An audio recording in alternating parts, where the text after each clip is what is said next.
Bismillahirrahmanirrahim. Assalamualaikum warahmatullahi wabarakatuh. Alhamdulillahirabbil alamin. Alhamdulillahilladzi hadana li hada wa ma kunna linahtadiya laula an hadanallah. Asyhadu an la ilaha illallah wa asyhadu anna Muhammadan abduhu wa rasuluh. La nabiyya wa la rasula ba'dah. Allahumma shalli ala sayyidina Muhammad wa ala alihi wa sahbihi wa man tabi'ahum bi ihsanin ila yaumiddin, amma ba'd. Alhamdulillah teman-teman sekalian yang dirahmati Allah, kita pada kesempatan kali ini akan melanjutkan kegiatan kita di bulan suci Ramadan berupa ngaji kitab Taisirul Khalaq, yang alhamdulillah pada kesempatan kali ini kita telah sampai pada bab an-nadhafah, kebersihan. Sebelum kita memulai, seperti biasa kita bacakan suratul Fatihah untuk musannif kitab, untuk guru-guru kita, untuk kedua orang tua kita, untuk saudara-saudara kita, keluarga-keluarga kita, untuk seluruh muslimin muslimat di seluruh dunia. Semoga Allah Subhanahu wa taala senantiasa memberikan rahmat, pertolongan serta kekuatan kepada kita semua. Ala hadiniyah wa ala kulli niyatin salihah.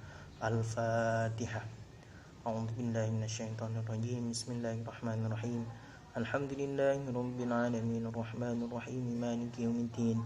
Iyyaka na'budu wa iyyaka nasta'in. Ihdinas siratal mustaqim. Siratal ladzina an'amta 'alaihim ghairil maghdubi 'alaihim waladdallin. Amin. Langsung saja kita mulai di bab an-nadhafah. Bismillahirrahmanirrahim. Qala al-musannifu rahimahullahu ta'ala bihi wa bi'ulumihi fid dharain. An-nadhafatu, kebersihan. An-nadhafatu, kebersihan. I'lam, ketahuilah, anna nadhafatal badani, sesungguhnya kebersihan badan, wa thawbi, dan pakaian, wal makani, dan tempat panggonan, iku matlubatun, diperintah syar'an syara. Fayam bagi, maka seharusnya, lil insan, kepada manusia, tandhifu badanihi, membersihkan badannya. Jadi kebersihan adalah perintah dari syara, membersihkan badan, mandi dalam artian kemudian mencuci pakaian, menjaga kebersihan pakaian, kemudian menjaga kebersihan tempat, ngersi panggonan, entah itu tempat tinggal dalam artian rumah, atau kalau di asrama ya kamar, tempat tidur, dan lain sebagainya. Itu diperintah oleh syara. Maka orang-orang atau kita yang tidak menjaga kebersihan termasuk orang-orang yang melalaikan perintah dari agama, gitu ya. Orang yang enggak mandi, orang yang enggak pernah nyuci pakaian, dalam artian nyuci pakaian ya enggak pernah laundry juga enggak, nyuci juga enggak, pakaian yang udah seminggu dipakai terus misalnya, itu namanya orang yang melalaikan perintah syara karena tidak menjaga kebersihan. Muta'ahidan, halai berusaha kerumat, muta'ahidan, halai berusaha merawat, muta'ahidan, berusaha merawat sya'ra, rambutnya, sya'ra, rambut, roksihi, kepalanya, bitasrih, dengan sisir, dengan menyisir, waduhni, dan memberikan minyak.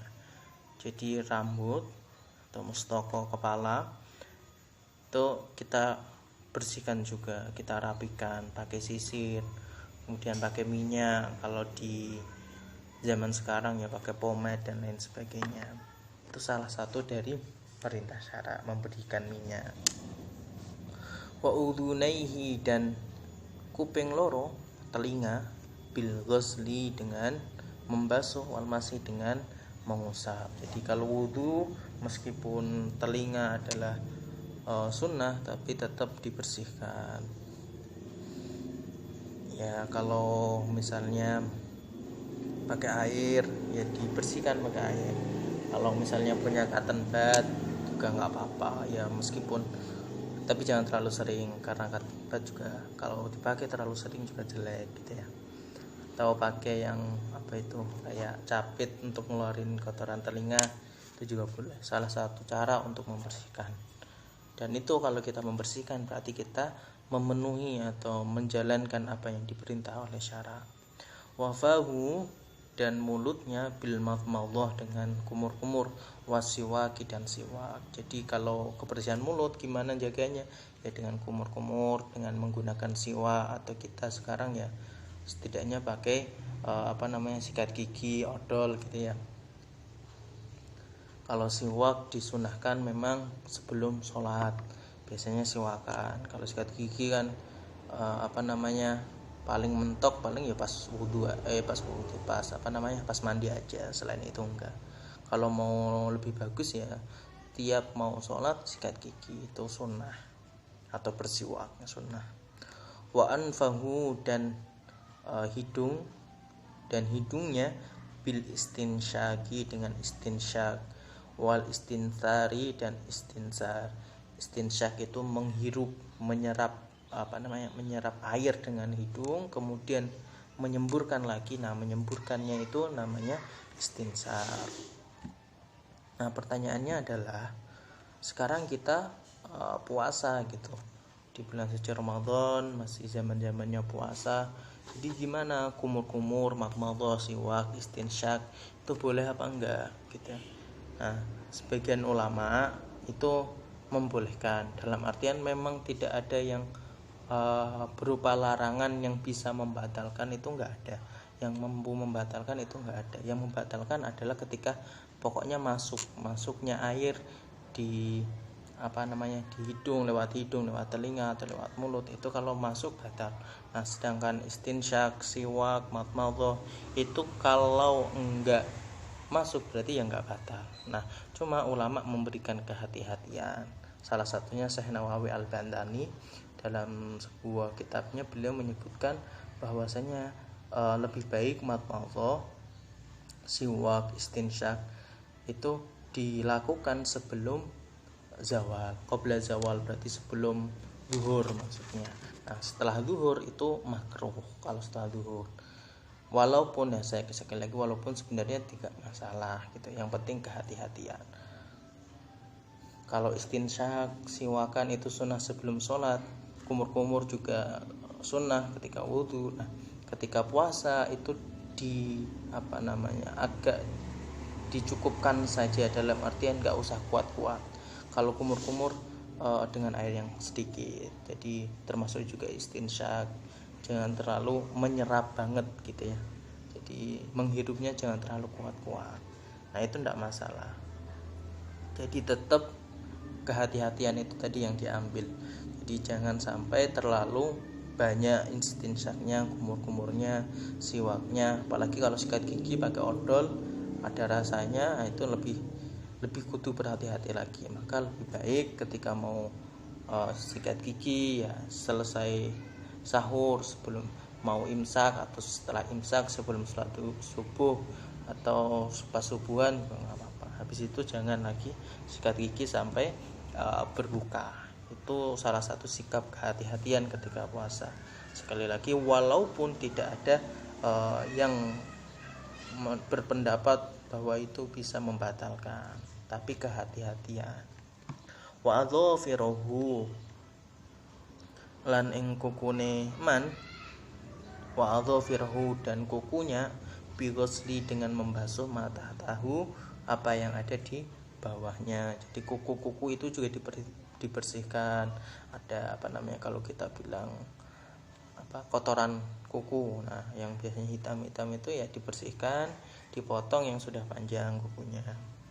Wa qad kana dan benar-benar ada Nabi Muhammad sallallahu alaihi wasallam yadhinu memberi minyak ra'sahu kepalanya, wa yusarrihu dan menyisir sa'ruhu rambutnya. Jadi Nabi itu juga memberi minyak, yang entahlah minyak pada waktu itu minyak apa juga enggak tahu. Tapi memberi minyak, yang jelas memberi minyak dan menyisir rambutnya. Dan rambutnya Nabi itu bagus banget, panjang gitu ya. Panjang dan bagus sampai menutup, bahkan ada sampai riwayat menutupi telinga, dan ada juga beberapa yang mengatakan kana yadribu sya'ruhu mankibai, jadi hampir mendekati bahu pundak gitu. Jadi hampir menyentuh, dan bahkan ada yang bilang menyentuh. Tapi bagus rambutnya, dirawat gitu. Nah, kalau kita pengen mencontoh Nabi, ya silahkan aja dipanjangkan gitu. Cuma ya ini, karena ada yang bilang itu sunnah, ada juga bilang itu boleh gitu. Jadi memanjangkan rambut itu ada yang bilang sunnah, ada yang bilang boleh, tapi tergantung niatnya. Apakah kita memanjangkan rambut itu benar-benar mengikuti sunnah Nabi, atau cuma ikutan style gitu, stylenya artis-artis, stylenya boyband gitu ya. Apakah seperti itu? Nah, tentu niatnya kembali lagi ke masing-masing individu. Cuma ketika sunnahnya itu yang seperti memanjangkan rambut, kemudian dihadapkan dengan suatu kewajiban, tentu orang atau kita harus memilih yang wajib. Misalnya nih, memanjangkan rambut itu kita anggap sunnah, akan tetapi ketika ibu kita ataupun guru kita itu tidak menyukai ketika kita rambutnya panjang karena dianggap nggak rapi, maka kita harus mematuhi apa yang diperintah ibu atau guru kita gitu ya. Karena mematuhi apa yang diperintahkan orang tua itu sifatnya wajib, sedangkan memanjangkan rambut itu sunnah. Sunnahnya pun bahkan ada yang bilang cuma mubah, tidak ada kesunahan dalam memanjangkan rambut gitu ya. Kayak seperti itu. Tapi yang jelas memang rambutnya Rasulullah panjang, hitam, panjang dan terawat gitu ya. Kalau panjang tapi nggak terawat berarti nggak sunnah. Kalau panjang tapi dengan menyakiti atau tidak mengikuti apa yang diperintahkan orang tua atau guru itu juga berdosa gitu ya, karena ya itu tadi meninggalkan kewajiban untuk sesuatu hal yang sunnah. Bahkan kesunahannya ada yang bilang tidak sunnah gitu, karena ya boleh-boleh saja gitu, seperti itu. Wayam bagi dan seharusnya lahu kepada manusia aidon juga begitu gimana ya, menyisir rambut dan memberikan minyak. Tandifu membersihkan taubihi pakaiannya bilma'i dengan air, wahdahu dengan air saja. Jadi membersihkan pakaian dengan air saja boleh, au ma'as sabun atau dengan sabun, ini saja apabila diperlukan. Ya tentu kalau dengan sabun ya berarti lebih baik karena lebih bersih gitu. Apalagi ditambah molto kayak gitulah ya, kemudian disetrika, kemudian pakai kiswah, itu tentu lebih bagus, lebih rapi gitu ya, lebih enak dipandang oleh teman-teman dan yang pakai juga lebih nyaman. Ila dzalika marang mengkon-mengkono mau, maka dzalika dan begitu juga yang bagi seharusnya lahu kepada manusia tandifu makanihi membersihkan tempat tinggalnya atau tempatnya itu luas ya, tempat tinggal, tempat tidur, tempat kalau di asrama ya kamar, tempat tidur, kemudian kamar mandi ya, itu semua harus dibersihkan, jaga kebersihan. Maka kalau teman-teman ada di kamar ya sama-sama menjaga kebersihannya. Barang-barang yang tidak digunakan silahkan ditata dengan rapi atau bahkan boleh saja dibuang biar tidak terlalu banyak barang-barang yang ada di kamar sehingga bisa menimbulkan kesupekan gitu ya. Jadi ya seperti itu, barang-barang yang dibawa ke asrama ya secukupnya saja, jangan terlalu banyak. Barang-barang yang enggak dipakai ya langsung dibuang aja. Kalau misalnya masih mau dipakai ya ditata dengan rapi. Piring-piring yang habis buat makan segera dicuci ya, itu salah satu cara untuk mematuhi syarat apa yang diperintah oleh agama. Wadzalika lan mengkono mau lima ketuwe barang fin nadzafati ing dalam kebersihan, min hifdzil sihah sebagian dari menjaga kesehatan. Nah, kalau enggak bersih ya nanti banyak yang akan kena skabis, gudik dan lain sebagainya gitu. Itu penyakit pondok ya. Karena apa? Karena ya itu tadi, banyak orang, banyak budaya tapi tidak bisa menjaga kebersihan, biasanya seperti itu. Jadi ya penyakit akan cepat datang ketika kita tidak bisa menjaga kebersihan. Wadhahabil humum dan menghilangkan humum, kegalauan, kegelisahan.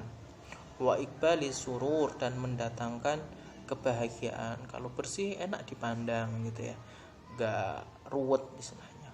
Jadi termasuk saya ini kalau di kamar itu biasanya memang kalau sekali bersih-bersih biasanya membuat suasana baru. Jadi kadang tempat tidurnya atau kasurnya itu kita alihkan dari timur ke barat atau dari utara selatan, ini dibuat suasana baru supaya mendatangkan kebahagiaan dan menghilangkan kesusahan. Jadi tidak monoton gitu. Nah kalau teman-teman diperbolehkan kayak gitu ya bolehlah cari suasana yang nyaman, enak dilihat. Waridul asyir, dan ridho nih konco, waridul asyir, dan kerelaan teman-teman. Nah teman-teman juga kalau melihat orang yang bersih juga enak gitu. Sebaliknya kalau misalnya ada teman yang nggak mandi, dilihatnya kan juga nggak enak. Apalagi kalau mengeluarkan bau gitu ya, itu juga nggak enak. Maka teman-teman yang biasanya nggak mandi silahkan mandi gitu ya. Kalau mau mengikuti kegiatan-kegiatan, mau ke GP, ke gedung pendidikan, mau sekolah, ya mandi dulu, dibersihkan pakaiannya gitu.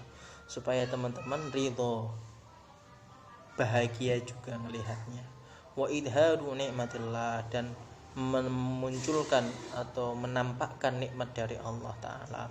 Jadi dengan menjaga kebersihan, dengan melihatkan kebersihan itu memperlihatkan nikmat Allah Subhanahu wa taala gitu.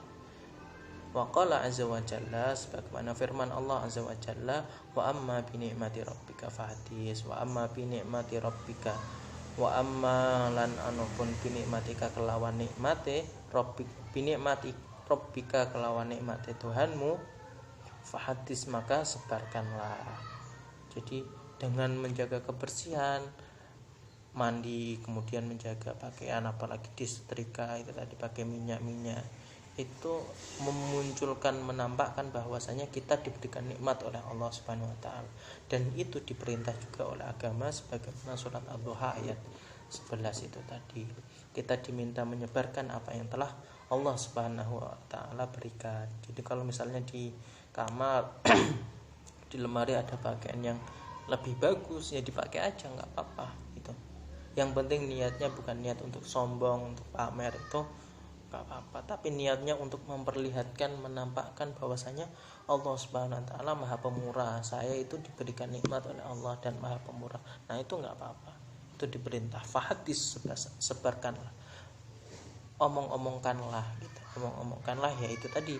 Yang penting niatnya enggak pamer, enggak sombong gitu. Misalnya ada teman yang baru dapat juara. Nah, itu omongkan, enggak apa-apa, supaya bisa menjadi inspirasi, motivasi buat yang lain. Tentu yang ngomong itu niatnya diperbaiki dulu. Jadi tidak sombong dan tidak pamer ya.